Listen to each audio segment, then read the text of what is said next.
Karibu tena mtazamaji kwenye habari zetu, habari motomoto zenye ukweli kutoka Kenya na duniani kote. Jina langu ni Eric Masha Douglas. Gachagua anasema hata koti iamue nini, safari yake ya ikulu ya mwaka 2027 itaendelea. Aliyekuwa naibu rais Rigathi Gachagua amesema hatopoteza chochote iwapo mahakama kuu itatoa uamuzi dhidi yake katika kesi za kupinga kuondolewa kwake afisini mwaka 2024, akisisitiza kuwa safari yake kuelekea ikulu bado itaendelea. Mtazamaji wangu, ili kuzidi kupata habari motomoto kwa wingi, bonyeza subscribe, like, share. Majaji Eric Ogolla, Frida Mugambe na Anthony Mrima wanatarajiwa kutoa uamuzi kuhusu iwapo kuondolewa kwa Bwana Gachagua kulifanyika kwa mujibu wa katiba.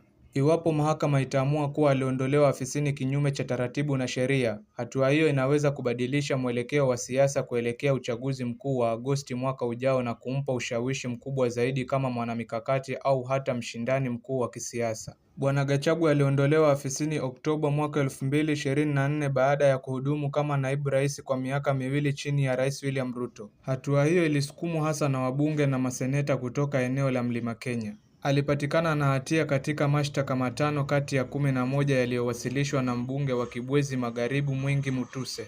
Vyama vya United Democratic Alliance UDA, Orange Democratic Movement ODM na Jubilee vilishirikiana kumuondoa mamlakani. Kuondolewa kwake kulibadilisha kabisa mazingira ya kisiasa nchini, huku eneo la Mlima Kenya ambalo lilimpigia Rais Ruto katika uchaguzi wa mwaka 2022 liligeuka na kuchukua nafasi ya upinzani licha ya Rais Ruto kumteua Profesa Kithure Kindiki kuwa naibu rais. Iwapo majaji watakubaliana kuwa aliondolewa kwa mujibu wa katiba, pande husika katika kesi hiyo zimesema zitaelekea mahakama ya rufaa na baadaye mahakama ya juu ikiwa itahitajika. Akizungumza siku ya Alhamisi kupitia runinga ya Inooro TV, Bwana Gachagua aliwataka wafuasi wake kudumisha amani na kuwa na matumaini kabla ya uamuzi huo.